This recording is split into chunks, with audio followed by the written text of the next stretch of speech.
Morning दोस्तों। आज अपन fundamental of nursing का एक इंपॉर्टेंट टॉपिक देखते हैं और उसमें आपने देखा सीपीआर। सीपीआर क्या होता है, क्या मतलब होता है सीपीआर का, सीपीआर से रिलेटेड एग्जाम में क्या क्या क्वेश्चंस पूछे जाते हैं, क्यों सीपीआर दिया जाता है, कैसे सीपीआर दिया जाता है, इन सब चीजों के बारे में वन बाय वन डिस्कस करेंगे। सबसे पहले अपन इसका नाम देखते हैं कि ये सीपीआर क्या है। इसका नाम में अपन ने सीपीआर का फुल फॉर्म क्या है, तो अपन देखेंगे कार्डियो पल्मोनरी रिससिटेशन। ये नाम आपने देखा। कार्डियो का यहां क्या मतलब है, जैसा कार्डियो आपने नाम सुना होगा उससे आप कहां पर आएंगे, हार्ट पे आएंगे। क्लियर है। हार्ट से रिलेटेड जब अपन जाते हैं कि हार्ट का फंक्शन क्या है, मेन फंक्शन क्या है हार्ट का, तो यहां अपन क्या देखेंगे, सर्कुलेशन। और सर्कुलेशन भी किसका, ब्लड का सर्कुलेशन। क्लियर है। अब अपन आते हैं थोड़ा सा यहां पे किस पे, पल्मोनरी। पल्मोनरी से रिलेटेड जब भी अपन जाते हैं तो कहां पे जाएंगे अपन, लंग्स। लंग्स। अब लंग्स से रिलेटेड अगर अपन इसका फंक्शंस देखते हैं तो लंग्स का फंक्शंस क्या है, गैसियस एक्सचेंज। Gaseous exchange. अब देखिए इन दोनों ही चीजों में क्या है, अगर कार्डियो यानी हार्ट ने अगर फंक्शन करना बंद कर दिया या हार्ट के फंक्शंस में कोई वेरिएशन आ गया, ऐसी कंडीशंस में अगर हार्ट पंप नहीं करेगा, ब्लड का सर्कुलेशन नहीं करेगा, तो आपकी जो ऑक्सीजन है और जो न्यूट्रिएंट्स हैं वो टारगेट ऑर्गन यानी सेल तक नहीं पहुंच पाएगा। दूसरी बात यहां पे एक और है, यहां आपने कहा पल्मोनरी, पल्मोनरी का मतलब लंग्स, लंग्स आपने कहा गैस एक्सचेंज। मेनली देखो छोटा मोटा अगर अपन सीधा सा बात करें, गैस एक्सचेंज का मतलब क्या है, ऑक्सीजन का अंदर जाना लंग्स तक और वहां से CO2 का बाहर निकालना। एक्चुअल में मतलब यही समझते हैं। तो अगर अपन ने कहा अगर लंग्स फंक्शंस नहीं करेंगे, लंग्स प्रॉपर फंक्शन नहीं करेंगे, तो आपकी ऑक्सीजन है वो आपके ब्लड के पास नहीं जाएगी, और ऑक्सीजन नहीं ब्लड के पास जाएगी तो वो टिश्यू या सेल में ऑक्सीजन नहीं जाएगी। और एक और बात देखिए, यहां पर आप दोनों ही चीजों में, यहां से सर्कुलेशन हुआ, सर्कुलेशन के साथ में आपने कहा न्यूट्रिएंट्स जाएंगे, साथ में ऑक्सीजन, और ये ऑक्सीजन मिक्स करने का काम कौन करता है, एक्सचेंज करने का काम कौन करता है, लंग्स।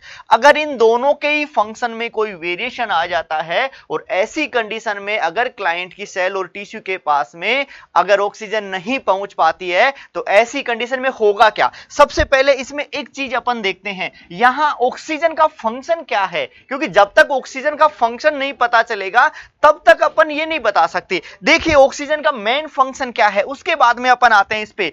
ऑक्सीजन आपने देखा होगा आपके ब्लड में जो भी आप न्यूट्रिएंट्स लेते हैं, जैसे ग्लूकोज है, ग्लूकोज की आपने कहा C6H12O6, ये ग्लूकोज मॉलिक्यूल है।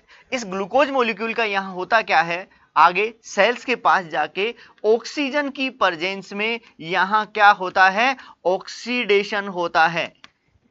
और ऑक्सीडेशन के बाद में जो बनता है वो यहां क्या बनता है, ATP बनता है, साथ में वेस्ट प्रोडक्ट के रूप में CO2 बनता है, और साथ में क्या बनता है, H2O। ये ATP आपकी सेल्स, ये ATP है वो किसके द्वारा यूज की जाती है, सेल्स के द्वारा यूज की जाती है, और उससे सेल्स क्या होती हैं, सरवाइव होती हैं। जबकि ये CO2 और H2O दोनों ही क्या होते हैं, वेस्ट प्रोडक्ट होते हैं, वो बॉडी से वापस बाहर कर दिए जाते हैं। ठीक है। तो अब आपने कहा अगर बॉडी के अंदर या आपकी सेल्स तक ऑक्सीजन नहीं जाएगा तो होगा क्या, यहां पे जो ग्लूकोज मॉलिक्यूल्स हैं इनका ऑक्सीडेशन नहीं होगा, और अगर इनका ऑक्सीडेशन नहीं हुआ तो आपकी सेल्स को क्या नहीं मिलेगा, ATP नहीं मिलेगा, और आपकी सेल्स डेथ हो जाएगी, सेल सरवाइव नहीं करेगा। और यही कंडीशन अपन देखते हैं। आपने देखा होगा बॉडी की अलग अलग सेल्स हैं, उनका ऑक्सीजन की जो डिमांड है अलग अलग है। आपने देखा जो बॉडी की सेरिब्रल सेल्स होती हैं, ब्रेन की सेरिब्रल सेल्स होती हैं, उनको अगर 5 to 7 मिनट में ऑक्सीजन नहीं मिली तो उनमें इरिवर्सिबल चेंजेस आने लग जाते हैं। इसीलिए अपन देखते हैं कि जब भी किसी क्लाइंट का, अपन CPR में ये देख रहे थे, क्या देख रहे थे कि जब भी किसी क्लाइंट का हार्ट और लंग्स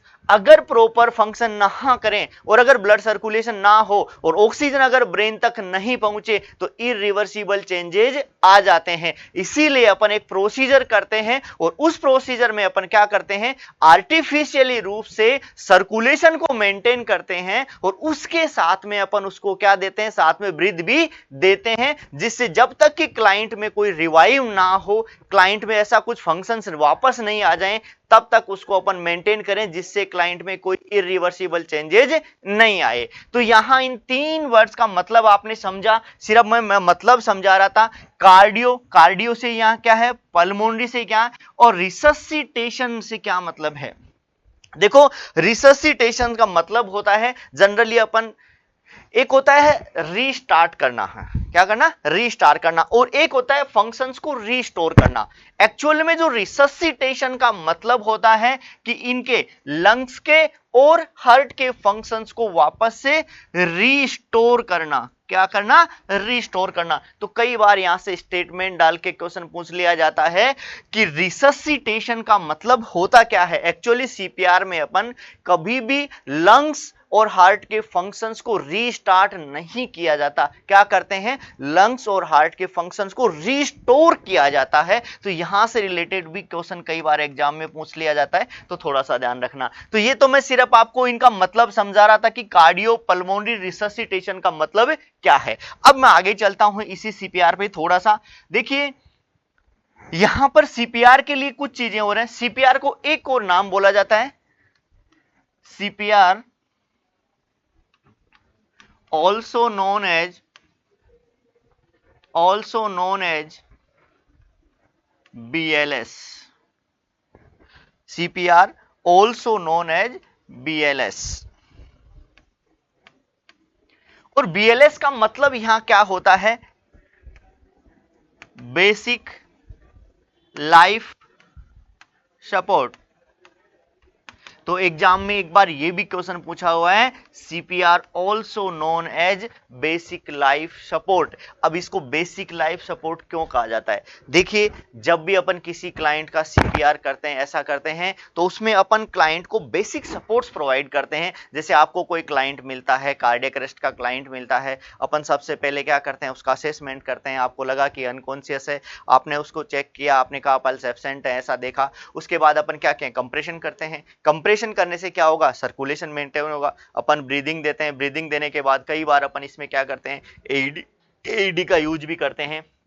एईडी का मतलब क्या होता है, ऑटोमेटेड एक्सटर्नल डिफिब्रिलेटर, उसका यूज भी करते हैं। तो ऐसी कंडीशन में यहां इतना किया, इतने में अपन कॉल करते हैं, किसी को भी कॉल भी किया होता है, आपके पास एम्बुलेंस आती है, एम्बुलेंस में अपन ने पेशेंट को शिफ्ट किया, वहां से किसी भी एक स्पेशलाइज्ड यूनिट में शिफ्ट करने तक जो केयर आप क्लाइंट को दे रहे हो, वो सारी की सारी किस में आती हैं, बेसिक लाइफ सपोर्ट में आती हैं। और उसके बाद की जो केयर्स हैं, जो एडवांस केयर्स हैं, वो किस में आती हैं, एसीएलएस में, किसमें, एडवांस कार्डियोवैस्कुलर लाइफ सपोर्ट में आती हैं। तो इसीलिए अपन ने सीपीआर को अपन क्या बोलते हैं, बेसिक लाइफ सपोर्ट भी बोला जाता है। तो आपने कहा CPR is also known as BLS. ये क्वेश्चन भी एक दो बार एग्जाम में पूछा गया है।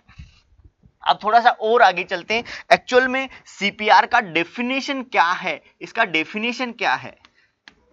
तो कार्डियोपल्मोनरी रिससिटेशन क्या है, एक इमरजेंसी लाइफ सेविंग प्रोसीजर है। और ये कब किया जाता है, which is done when someone's breathing and heart beat stops. ये अपन कह सकते हैं CPR is a emergency life saving procedure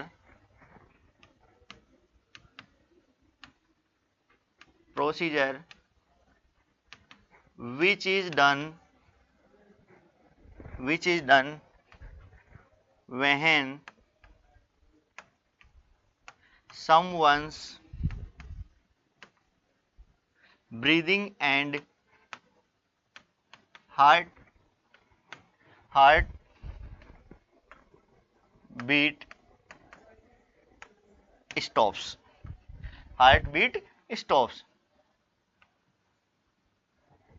ये आपका डेफिनेशन। तो आपने यहां क्या बोला, CPR is A emergency life saving procedure which is done, कब किया जाएगा? when someone's breathing and heartbeat stops। अभी आपने कहा था ब्रीदिंग स्टॉप्स का मतलब है लंग्स प्रॉपर काम नहीं कर रहे, हार्ट बीट स्टॉप्स का मतलब है आपका हार्ट काम नहीं कर रहा, और जबकि ब्रीदिंग का मतलब आपके लंग्स काम नहीं कर रहे हैं, ऐसा आपको देखने। तो आपने कहा ये इसका डेफिनेशन। अब डेफिनेशन तो आपने देख लिया, लेकिन मेन पर्पज क्या है इसका? सबसे पहले अपन इसी के बारे में जाएंगे कि मेन पर्पज क्या है। मेन पर्पज क्या होगा इसका, ये देखते हैं अपन।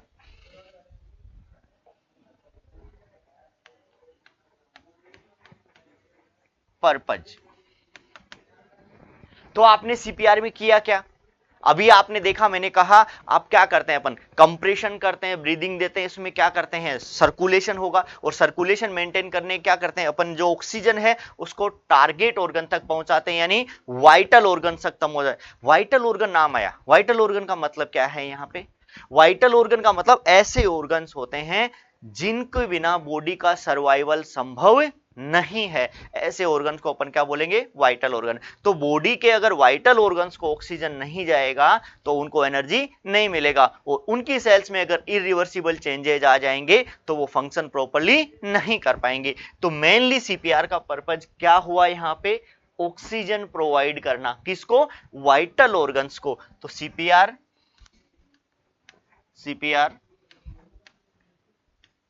Provide O2 to brain and other vital organs। तो आपने कहा until help arrives। तो आपने कहा CPR provide O2 to brain and other vital organs until help arrives. इसका मतलब है सीपीआर का मेन जो पर्पज है अपने को क्या है? ऑक्सीजन प्रोवाइड करना, किसको? वाइटल ऑर्गन्स को, जिससे कि जब तक कोई हेल्प नहीं मिल जाती, जब तक कि इनके फंक्शंस वापस रिस्टोर नहीं हो जाते, तब तक आपकी बॉडी की या आपके वाइटल ऑर्गन्स की सेल में कोई भी इरिवर्सिबल चेंजेज नहीं आए। तो इतना क्लियर है। आपने डेफिनेशन देखा, डेफिनेशन क्या है, उसके बाद में आपने देखे पर्पज क्या है। अब आपने कहा एम क्या होता है, सीपीआर का क्या एम है, मेनली क्या है? तो ये अपन थोड़ा सा अपन देखेंगे क्या एम है।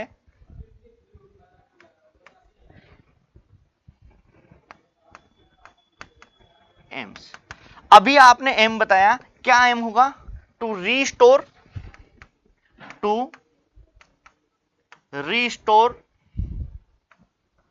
The function of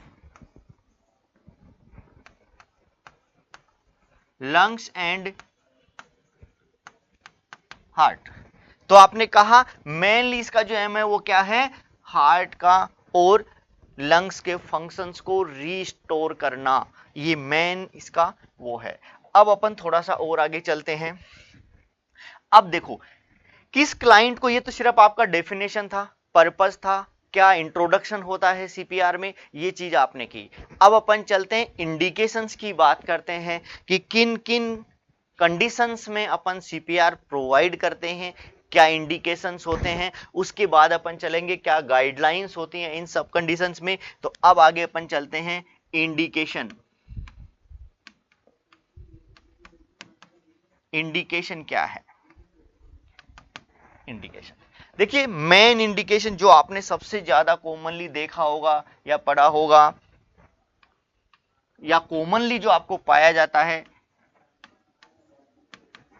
cardiac arrest. Main जो इंडिकेशन है आपका कार्डियक अरेस्ट। अब सबसे पहले आपको कार्डियक अरेस्ट के बारे में पता होना चाहिए कि कार्डियक अरेस्ट में होता क्या है। जनरली आप कार्डियक अरेस्ट के फीचर्स अगर अपन क्लिनिकल फीचर्स अपन देखना चाहें तो क्या क्या होता है। जब भी किसी क्लाइंट को कार्डियक अरेस्ट होता है, इसका मतलब सबसे पहले क्लाइंट क्या होता है? अनरेस्पॉन्सिव हो जाता है। अनरेस्पॉन्सिव। दूसरी बात इसमें क्या होता है, क्लाइंट अनरेस्पॉन्सिव होता, हार्ट एकदम से ब्लॉक हो जाता है। ऐसी कंडीशंस में आपका हार्ट पंप नहीं करता है तो सर्कुलेशन नहीं होगा, और ब्रीदिंग भी, और लंग्स भी काम नहीं करते तो ब्रीदिंग भी नहीं होगा। तो ऐसी कंडीशन है absence of breathing and pulse,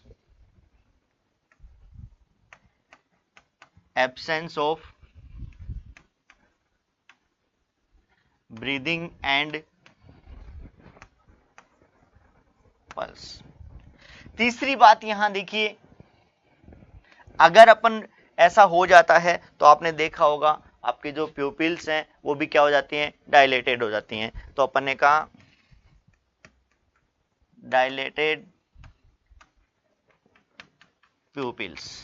अगर ये चीजें आपको जहां देखने को मिलती हैं उस कंडीशन को अपन ने क्या कहेंगे, कार्डियक अरेस्ट कहेंगे। तो कार्डियक अरेस्ट का मतलब है क्लाइंट अनरेस्पॉन्सिव होता है यानी अनकॉन्शियस हो जाता है। दूसरा उसमें क्या होता है, ब्रीदिंग और पल्स एब्सेंट होता है। और तीसरी चीजें, अगर यहां पर आपकी रेटिना है, रेटिना की ब्लड वेसल्स को ऑक्सीजन नहीं जाएगा तो उनमें भी प्यूपिल्स क्या हो जाएंगी, डायलेटेड हो जाती हैं। और ये तीन फीचर्स हैं वो किसके हैं, कार्डियक अरेस्ट का। तो ऐसी कंडीशन में अपन क्या कर सकते हैं, सीपीआर दे सकते हैं। और थोड़ा सा आगे देखिए और क्या क्या इंडिकेशंस हो सकते हैं। दूसरा indication, life threatening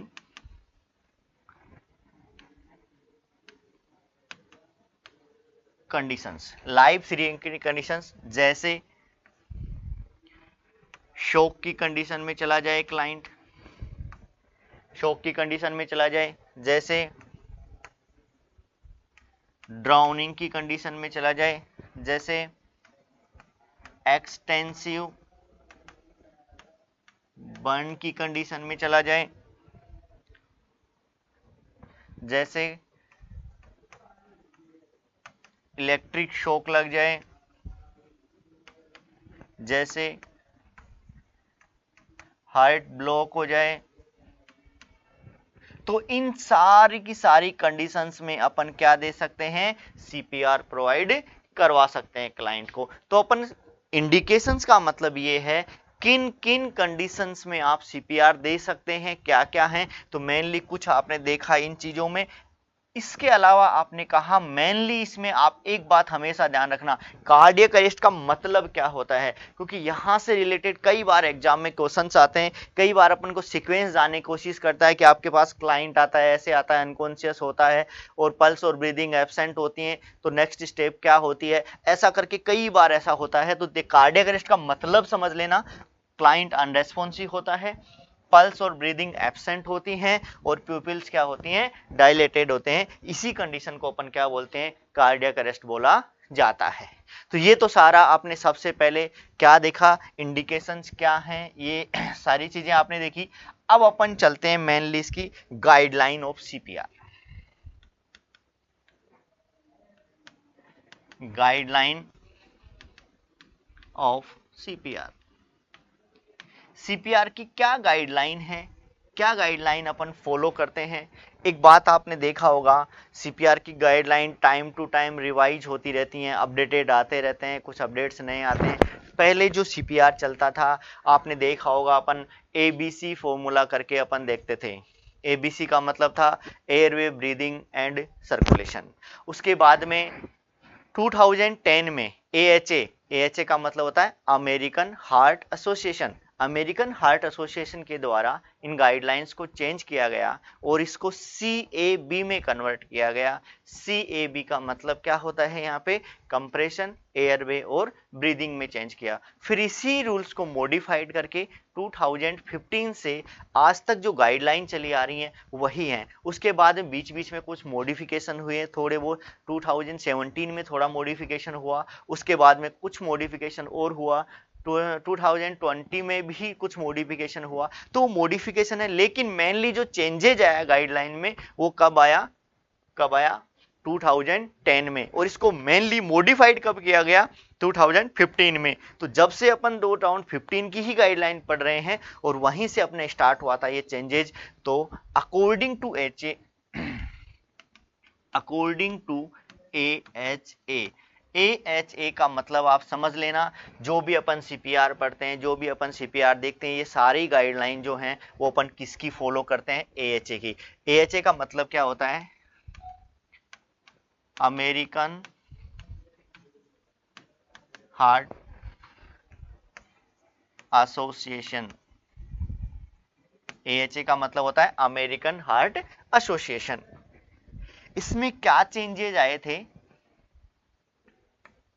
according to AHA 2010 AHA change ABC into CAB। तो जो आपने कहा 2000 में AHA ने क्या चेंज किया? जो ABC चलता था, ABC का मैं फिर मतलब बता रहा हूं। A का मतलब यहां क्या था? एयरवे। B का मतलब क्या था? ब्रीदिंग। C का मतलब क्या था? सर्कुलेशन। और यहां आपने कहा किस में चेंज किया गया? CAB के में। CAB का मतलब क्या होता है? कंप्रेशन, एयरवे और ब्रीदिंग। ये मेनली इनका ये था। तो देखिए थोड़ा सा, तो ये आपने बोला कि CAB है और ABC है। मैं एक और बेसिक चीज आपको समझाना चाह रहा हूं, यहां बड़ी इंपॉर्टेंट है। दो चीजें अगर आपके पास आए, देखो, कब आपको ABC, मैं क्लियर कर देता हूं ये डाउट, कब आप ABC यूज कर सकते हैं और कब आप CAB यूज कर सकते हैं। देखिए दोनों में बड़ा बेसिक डिफरेंस है। पहले तो मैं इनका मतलब, क्योंकि यहां कई बार, जैसे कि अभी GMCH में क्वेश्चन आया था और उसने गाइडलाइन पूछी थी और उसने पुराने वाली गाइडलाइन के आधार पर क्वेश्चन दे दिया, तो वहां आपका CAB ऑप्शन में नहीं था। तो ऐसी कंडीशन में आपको क्या करना पड़ा था? ABC भी करना पड़ा था। ABC का मतलब क्या होता है? यहाँ ABC का मतलब होता है airway comma breathing and circulation. जबकि यहां पे CAB का मतलब क्या होता है? कंप्रेशन, एयरवे,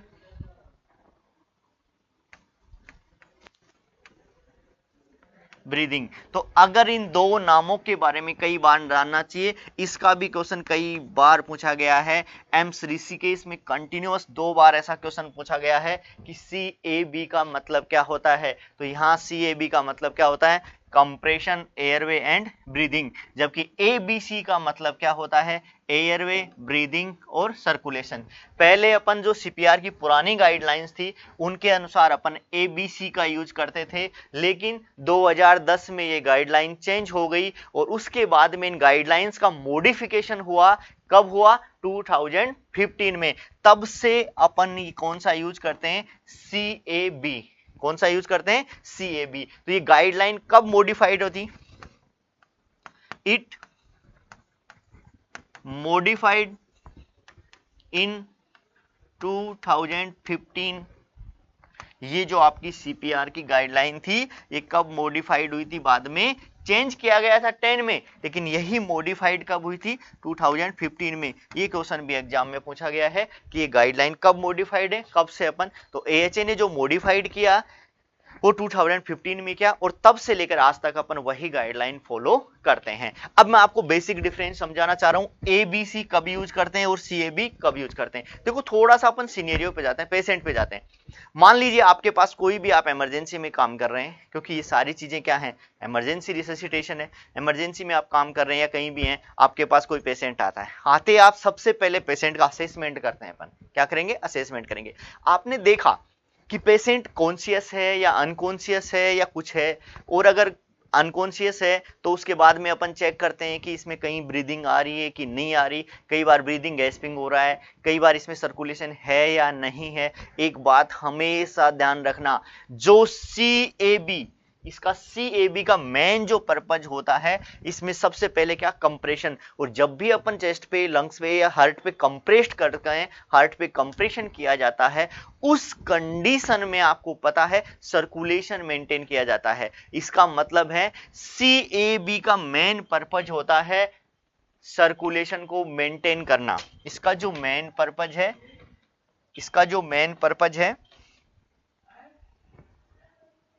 मेन पर्पज है CAB का, इसका मेन पर्पज बता रहा हूं मैं CAB का, टू मेंटेन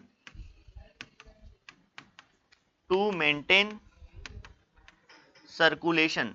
मेनली जो पर्पज है कंप्रेशन का वो क्या है, सर्कुलेशन मेंटेन करना। तो अगर एक बात हमेशा ध्यान, अगर किसी क्लाइंट आपके पास इमरजेंसी में आता है और अगर उसमें पल्स प्रेजेंट है, इसका मतलब सर्कुलेशन प्रेजेंट है, तो हम सबसे पहले किस पे जाएंगे, एयरवे को मेंटेन करने में जाएंगे। और अपन कौन सा फॉर्मूला यूज करेंगे, ABC वाला फॉर्मूला यूज करेंगे अगर पल्स प्रेजेंट है तो, अगर सर्कुलेशन प्रेजेंट है तो। और आपने देखा कि आपके पास कोई क्लाइंट आया और उसमें वो अनकॉन्शियस है और उसमें पल्स क्या है, एब्सेंट है, और अगर पल्स एब्सेंट है तो उस कंडीशंस में अपन कौन सा यूज करते हैं, CAB। तो ABC और CAB इन दोनों को यूज करने में एक ही चीज का डिफरेंस है, वो क्या है, पल्स है, यानी सर्कुलेशन है। अगर सर्कुलेशन प्रेजेंट है तो ABC का फॉर्मूला, और अगर सर्कुलेशन एब्सेंट है तो CAB का फॉर्मूला। और मोस्टली अपन CPR कब देते हैं, जब आपका सर्कुलेशन क्या होता है, एब्सेंट होता है। इसीलिए CPR में अपन कौन सा फॉर्मूला यूज किया जाता है, CAB का फॉर्मूला यूज किया जाता है। तो ये गाइडलाइन क्लियर है? अरे गाइडलाइन क्लियर है आपको? तो अपन अब जो CPR पढ़ के चलेंगे, उसकी जो गाइडलाइन चलेंगी वो कौन सी चलेंगी, CAB। और CAB का मतलब कंप्रेशन, एयरवे और ब्रीदिंग। और अभी एग्जाम में मोस्टली ज्यादातर एग्जाम में यही क्वेश्चन पूछा जाता है। कई बार अगर पुरानी गाइडलाइन को उठा के क्वेश्चन डालता है तो ये भी डाल देता है कि क्या यूज करते हैं अपन। तो ABC जैसा कि आपने GMCS 2022 में देखा, ऐसा क्वेश्चन पूछा गया। मतलब दोनों के बारे में पता होना चाहिए, लेकिन अपडेटेड गाइडलाइन क्या है, पुरानी गाइडलाइन क्या है, ये भी आपको पता होना चाहिए। ये तो देखो, ये सारी चीजें आ गई गाइडलाइन पे। अब अपन चलते हैं क्या स्टेप्स फॉलो करते हैं अपन, स्टेप्स कौन कौन सी फॉलो करते हैं, क्या स्टेप्स चलेगा। एक और मैं बात बता दूं आपको, जो अपन CPR पढ़ रहे हैं वो 3 क्राइटेरिया अपन लेके चलेंगे। इस गाइडलाइन में 3 चीजें अपन लेके चलेंगे। देखिए, इसकी जो गाइडलाइन है उसमें एक अपन एडल्ट क्लाइंट को शामिल करेंगे, एक अपन इसमें चाइल्ड को शामिल करेंगे, और एक अपन इसमें इन्फेंट को शामिल करेंगे। तो ये जो भी आप CPR पढ़ रहे हैं वो 3 गाइडलाइन के हिसाब से 3 चीजों को फॉलो करेंगे, एडल्ट, चाइल्ड और इन्फेंट। तीनों की गाइडलाइन में साथ में ले रहा हूं। क्या क्या चेंजेस आते हैं वो अपन डिफरेंस करके चलेंगे बीच बीच में। एडल्ट का मतलब क्या समझते हैं, चाइल्ड का मतलब क्या समझते हैं, जबकि इन्फेंट का मतलब क्या समझते हैं। इन्फेंट का मतलब तो आप सीधा सा जानते ही होंगे, up to 1 year, up to 1 year, 1 साल तक का। लेकिन कब से, नियोनेट नहीं होना चाहिए, आफ्टर 28 डेज से, या मैं इसको और आगे करूं तो 28 डेज से लेकर के 1 ईयर तक का जो है वो अपन किस में काउंट करेंगे, इन्फेंट में काउंट करेंगे। क्लियर है? देखिए, चाइल्ड क्या होता है, चाइल्ड जनरली जो चाइल्ड के लिए गाइडलाइन अपन देख रहे हैं उसमें अपन 1 ईयर से लेकर के 8 ईयर्स तक के जो हैं उनको अपन किस में काउंट करेंगे, चाइल्ड में करेंगे। और अबाव 8 ईयर्स अपन किस में काउंट करेंगे, एडल्ट में काउंट करेंगे। देखो, चाइल्ड में कई बार एक चीज और जान ली जाती है, एक चीज और पूछ ली जाती है। यहां कई बार आपको एज के आधार पे नहीं देता, तो कई बार दूसरा जो गाइडलाइन है इस चाइल्ड का, वो कई बार यहां से ऐसा भी पूछ लिया जाता है, यहां ऐसा भी पूछ लिया जाता है, 1 ईयर से अप टू प्यूबर्टी, 1 ईयर से अप टू प्यूबर्टी, ये भी क्या कहलाता है, चाइल्ड कहलाता है। तो चाइल्ड के लिए देखो, चाइल्ड के लिए दो चीजें हैं, या तो आपने कहा इसकी जो है कितना होना चाहिए 1 to 8 ईयर्स, या फिर आपने कहा इसका क्या होना चाहिए 1 ईयर से लेकर के अप टू प्यूबर्टी, ये चीज भी अपन किस में काउंट करते हैं चाइल्ड में। अब यहां आप देख रहे हैं इन्फेंट, इन्फेंट का मतलब और, तो ये तीन गाइडलाइन अपन साथ में ले लें, एडल्ट, चाइल्ड और इन्फेंट। अब देखिए मेनली क्या इसका स्टेप्स फॉलो करते हैं अपन सीपीआर में, कौन कौन सी स्टेप्स फॉलो की जाती है, इन स्टेप्स के बारे में अपन एक बार देखते हैं। स्टेप्स क्या क्या फॉलो करते हैं। देखिए जब भी अपन सीपीआर पढ़ते हैं, सबसे पहले जब भी किसी भी क्लाइंट को सीपीआर दिया जाता है तो वो जो एरिया है उस क्लाइंट के लिए भी सेफ होना चाहिए, और जो सीपीआर रेस्क्योर दे रहा है या सीपीआर दे रहा है, जो रेस्क्योर है, बचाने वाला है, उसके लिए भी हमेशा सेफ होना चाहिए। तो सबसे पहला इसका क्या होता है, सबसे फर्स्ट स्टेप क्या होती है, सीन एंड सेफ्टी। सबसे जो फर्स्ट आपका क्या होगा, सीन एंड सेफ्टी, यानी प्रॉपरली आप देखेंगे, उसके बाद में आपके लिए भी सेफ होना चाहिए। आपके लिए का मतलब हो जाए जो बचाने वाला होता है, जो रेस्क्योर होता है, और क्लाइंट के लिए भी वो एनवायरनमेंट सेफ होना चाहिए। तो ऑलवेज फर्स्ट स्टेप क्या होगी, scene and safety. Scene and safety के बाद में सबसे पहले अपन क्या करते हैं, देखिए एक और चीज यहां ध्यान देनी होगी, इंपॉर्टेंट बात है। सीन सेफ्टी के बाद में आपको क्लाइंट को देखना होगा कि क्लाइंट रेस्पॉन्स कर रहा है या नहीं कर रहा। रेस्पॉन्स का मतलब है क्लाइंट कहीं अनकॉन्शियस हुआ है या कॉन्शियस है। मान लीजिए क्लाइंट आपसे बात कर रहा है और आप जबरदस्ती उसको कहो कि नहीं मैं तो इसको सीपीआर देके रहूंगा, मैं तो इसको, ऐसा नहीं है। सबसे पहले आपको चेक करना होगा वो कॉन्शियस है या अनकॉन्शियस, और आपको सीपीआर देने के लिए क्लाइंट कैसा होना चाहिए, अनकॉन्शियस होना चाहिए। तो यहां से अपन ने कहा सेकंड जो इसका आता है वो क्या होना चाहिए, चेक अनरेस्पॉन्सिवनेस। चेक अनरेस्पॉन्सिवनेस। अब देखो अनरेस्पॉन्सिवनेस कैसे चेक की जाती है। फर्स्ट स्टेप आपने कहा सीन सेफ्टी, दूसरा आपने कहा क्या, चेक अनरेस्पॉन्सिवनेस। अनरेस्पॉन्सिवनेस कैसे चेक की जाती है इसके बारे में मैं थोड़ा सा जानना चाहूंगा। यहां पे एडल्ट क्लाइंट में अपन कैसे चेक किया जाता है, एडल्ट में कैसे चेक करते हैं क्लाइंट का रेस्पॉन्स, चाइल्ड में कैसे रेस्पॉन्स चेक किया जाता है, और इन्फेंट में कैसे रेस्पॉन्स चेक किया जाता है। तो आपने एक बार देखा होगा एडल्ट में हमेशा अपन क्या करते हैं, shake and shout, shake and shout method का use. Shake and shout method का मतलब क्या है, देखिए जब से पहले अपन, मान लीजिए कोई क्लाइंट है, सबसे पहले अपन कहेंगे हेलो, हेलो आप कौन है, आर यू ओके, आप ठीक हैं। अगर वो आपको कोई रेस्पॉन्स नहीं देता है तो अपन उसके बाद नेक्स्ट फर्दर स्टेप पे जाएंगे। इसका मतलब अगर शेक एंड शाउट मेथड से अगर क्लाइंट रेस्पॉन्ड नहीं कर रहा है, इसका मतलब क्लाइंट अनरेस्पॉन्सिव है, इसका मतलब अपन फर्दर स्टेप पे जा सकते हैं। ये किसके लिए था, एडल्ट के लिए। अगर यहीं आप देखें कि चाइल्ड में रेस्पॉन्स कैसे चेक करेंगे, चाइल्ड में कैसे रेस्पॉन्स चेक किया जाता है, तो चाइल्ड में रेस्पॉन्स चेक करने के लिए क्या करेंगे अपन, कैसे चेक करते हैं, देखिए चाइल्ड में रेस्पॉन्स अपन स्ट्रोक कर सकते हैं, क्या, शोल्डर पे, और शाउट कर सकते हैं। इसके साथ में अपन जैसे पाम, और पाम है जैसे हैंड से है या अपन पाम है, इन पे क्या कर सकते हैं, रब कर सकते हैं। तो अपन चाइल्ड की जब अपन बात करेंगे, यहां मैं बात कर रहा था किसकी, चाइल्ड की बात कर रहा था कि चाइल्ड में अपन कैसे रेस्पॉन्स चेक किया जाता है। तो एक है स्ट्रोक एंड शाउट मेथड, और एक इसके साथ में अपन क्या कर सकते हैं, rubbing the palm and soles of child, यानी जो पाम है चाइल्ड का और हैंड्स का, सोल्स है पैर का, इनको अपन रब कर सकते हैं, किसी भी ऑब्जेक्ट से अपन रब कर सकते हैं। अगर कोई मूवमेंट आता है, कोई ऐसा होता है, इसका मतलब रेस्पॉन्स है, और अगर ऐसा नहीं है, कोई मूवमेंट नहीं है, तो ऐसी कंडीशन में अपन कहेंगे क्लाइंट कैसा है, अनरेस्पॉन्सिव है। तो ये सेकंड किसके लिए हुआ, चाइल्ड के लिए।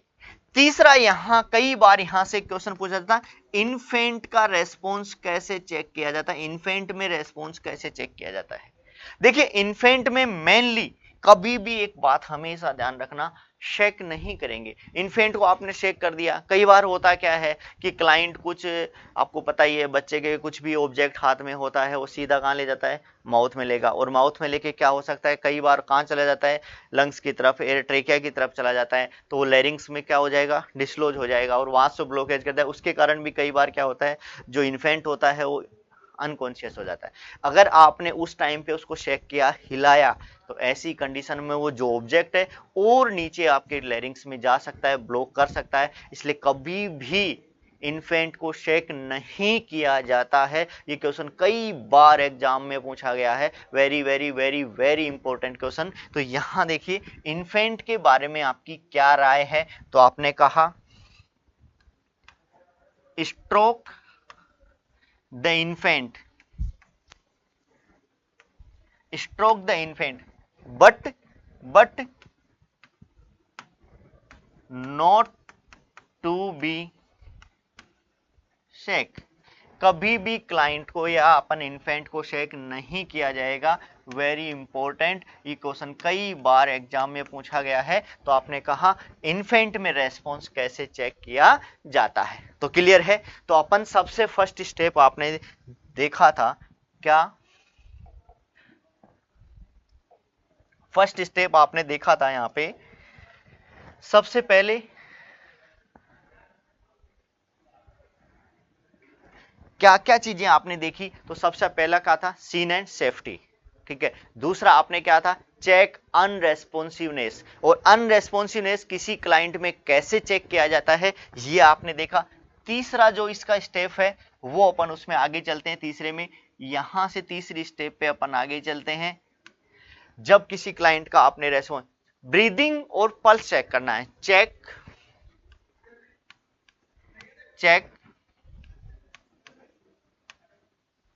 ब्रीदिंग एंड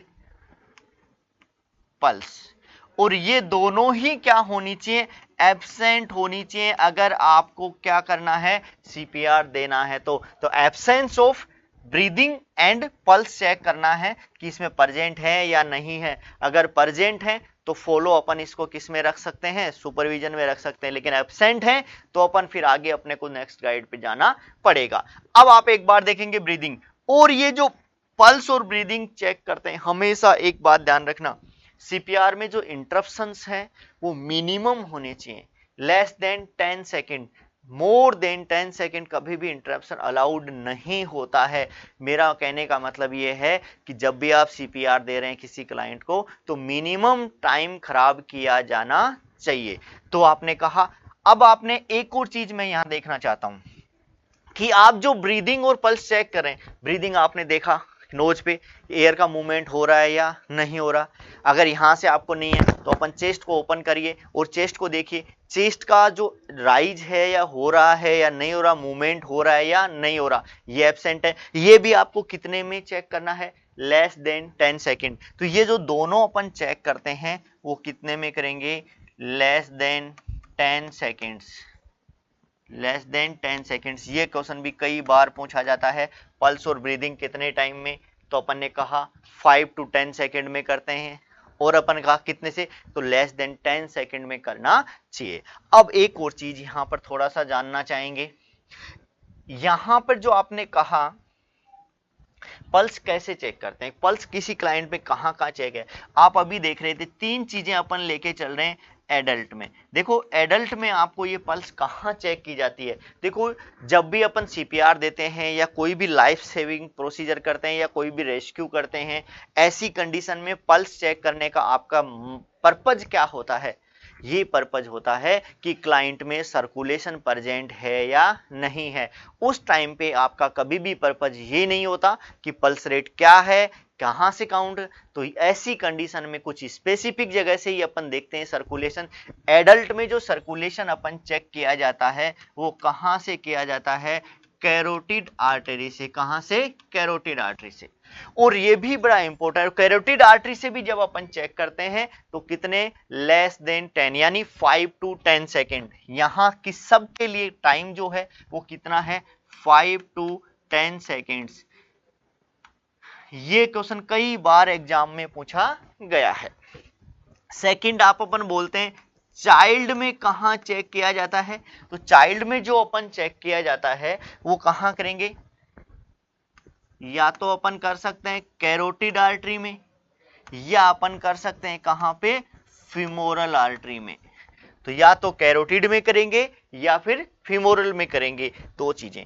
अब तीसरी चीज आती है किसके लिए, इन्फेंट का कंडीशन, इन्फेंट की कंडीशन में कहां करेंगे, तो इन्फेंट की कमी हमें ध्यान रखना ब्रेकियल आर्टरी, कौन सी, ब्रेकियल आर्टरी में चेक करते हैं। ये क्वेश्चन कई बार एग्जाम में, ये रिसेंटली भी किसी यूपी सीएचओ एग्जाम में पूछा गया था कि एक इन्फेंट है वो शॉक की कंडीशन में चला गया, हाइपोवोलेमिया शॉक हो गया, तो बताइए उसका पल्स कहां से चेक किया जाएगा, ब्रेकियल आर्टरी से। चाइल्ड में आप कैरोटिड से भी कर सकते हैं और फीमोरल से भी कर सकते हैं, और अपन इन्फेंट की बात ब्रेकियल। और सब की सब जो चेक अपन कर रहे हैं यहाँ, इनका जो टाइम सबका होगा वो कितना होगा, 5 to 10 सेकेंड्स में। बार बार इस 5 to 10 सेकेंड पे जोर क्यों दे रहा हूं, क्योंकि कई बार एग्जाम में ये क्वेश्चन पूछा गया है।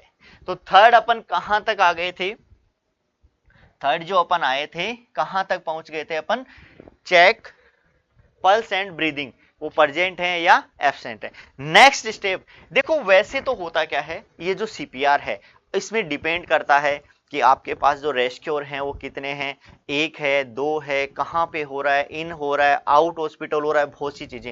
लेकिन इन जनरल अपन देखते हैं कि जैसे मान लीजिए आपके पास कोई क्लाइंट मिलता है तो आप तुरंत अपन रेस्पॉन्स चेक करेंगे, रेस्पॉन्स चेक करके अपन की आर यू ओके नोट अपन देखेंगे उसको। उसके बाद जस्ट अपन ऐसे देखते हैं, अपन क्या करते हैं, सीन सेफ्टी तो देख ही लेंगे, उसके बाद अपन क्या करेंगे, पल्स चेक करते हैं, आपने ब्रीदिंग चेक किया एब्सेंट है, तो अपन उसी टाइम पे जब अपन उसको कह रहे हैं तभी दूसरे को, अपन को जो भी आपके पास में होता है, जो भी कोई रेस्क्यू होता है उसको कह दें कि तुरंत एम्बुलेंस को कॉल कर दीजिए, या अपन ईएमएस यानी एक्टिव इमरजेंसी जो रेस्पॉन्स सिस्टम होता है उसको एक्टिवेट कर दीजिए, या कहीं कॉल कर दीजिए, या वार्ड में अगर हैं तो कॉल बेल को दबा दीजिए। मतलब जो भी इमरजेंसी में सेवा है उसको आप एक्टिवेट कर सकते हैं, ये एक साथ साथ चलता है। लेकिन अगर अपन अकॉर्डिंग टू गाइडलाइन चलते हैं थोड़ा सा प्रॉपरली, तो सबसे पहले आपके पास होगा क्या, सीन सेफ्टी होगा, उसके बाद में आप सेकंड क्या करेंगे, अनरेस्पॉन्सिवनेस चेक करेंगे, तीसरा आप चेक करेंगे absence of pulse and breathing, उसके बाद में जो फोर्थ स्टेप यहां आती है, फोर्थ स्टेप वो क्या करेंगे, activate emergency response system, activate emergency response system, या call for help, call for help. तो ये, या इस इमरजेंसी रेस्पॉन्स सिस्टम को अपन ईएमएस भी बोलते हैं, ईएमएस भी बोला जाता है। तो आपने कहा फोर्थ स्टेप आपकी आती है क्या, activate the emergency response system, या अपन ने कहा ईएमएस या कॉल फॉर हेल्प। जैसे ही आपने कॉल फॉर हेल्प किया, इसके जो नेक्स्ट आपका आता है, नेक्स्ट स्टेप जो आएगी आपकी फिफ्थ स्टेप, अब यहां आपका आएगा सीपीआर, यहां आएगा सीपीआर। और सीपीआर में भी सबसे फर्स्ट स्टेप क्या होगी, ये इंपॉर्टेंट बात है यहां पे देखो, यहां आएगा आपका सीपीआर, और सीपीआर में भी फर्स्ट स्टेप जो आपकी होगी वो क्या होगा, यहां स्टार्ट, क्योंकि आपने कैब फॉर्मूले का यूज किया था, और कैब का सी मतलब क्या होता है, कंप्रेशन। तो start the compression, start the compression. यहां से कई बार यहां से रिलेटेड क्वेश्चन आता है। उसके बाद में अपन इसके साथ साथ में ही, वैसे जैसे ही आपका सीपीआर देते हैं, अपन एक और चीज का यूज कर सकते हैं, जिसका एईडी, एईडी, ये ई है भाई, एईडी। एईडी का मतलब क्या होता है, ऑटोमेटेड एक्सटर्नल डिफिब्रिलेटर, इसके बारे में अपन बात करेंगे आगे। तो आपने कहा इमरजेंसी रेस्पॉन्स सिस्टम को एक्टिव कॉल फॉरवर्ड कर दिया, उसके बाद सीपीआर, सीपीआर में भी फर्स्ट स्टेप क्या होगा, ये कई बार क्वेश्चन पूछ लिया जाता है। जैसे क्वेश्चन क्या बनता है, मैं क्वेश्चन डिस्कस करना चाहता हूं आपसे, कि एक नर्स है, वो किसी भी यूनिट में आपको जाती है या किसी के पास जाती है, जैसे उसने एंटर किया तो उसने देखा कि एक क्लाइंट को कार्डियक अरेस्ट हो रखा है, और उसने तुरंत क्या कर दिया, हेल्प के लिए कॉल किया। और तो बताइए नेक्स्ट स्टेप क्या होगी। अब कार्डियक अरेस्ट उसने बोला है, कार्डियक अरेस्ट का अपने आप में मतलब क्या होता है ये आपको समझ में आना चाहिए। क्या मतलब होता है, क्लाइंट अनरेस्पॉन्सिव होता है, पल्स उसमें एब्सेंट होती है, ब्रीदिंग उसमें एब्सेंट होती है। उसके बाद में थर्ड स्टेप आपको क्या करना है, एक्टिवेट करना है, जो कि वो ऑलरेडी कर चुकी है। उसके बाद की स्टेप क्या है, सीपीआर। और सीपीआर का भी फर्स्ट क्या आप क्या स्टार्ट करते हैं, स्टार्ट द कंप्रेशन। तो अपना आंसर होगा स्टार्ट द कंप्रेशन। और उसके बाद में साथ साथ अपन किसका यूज कर सकते हैं, एईडी। एईडी का मतलब होता है ऑटोमेटेड एक्सटर्नल डिफिब्रिलेटर, यानी ये क्या है, डिफिब्रिलेटर यानी करंट के द्वारा जो अपन शॉक देते हैं या देते हैं वो डिवाइस है, ये एईडी वो क्या है, डिवाइस। अब इसका एईडी नाम क्यों पड़ा, कैसे पड़ा, इन सब चीजें होता क्या है, कैसे यूज किया जाता है, इन सब चीजों के बारे में नेक्स्ट फर्दर अपन डिस्कस करेंगे। तो ये सारी चीजें आपने देखी, तो ये क्या है। अब अपन एक्चुअल में चलेंगे किस पे, CAB क्या है। ये तो सिर्फ आपने स्टेप्स देखी हैं। ठीक है दोस्तों, थैंक यू, आज के लिए इतना ही है। नेक्स्ट स्टेप में नेक्स्ट क्लास में अपन फर्दर CAB के बारे में, तो नेक्स्ट जो अपन चलेंगे वो किसके बारे में देखेंगे, CAB के बारे में।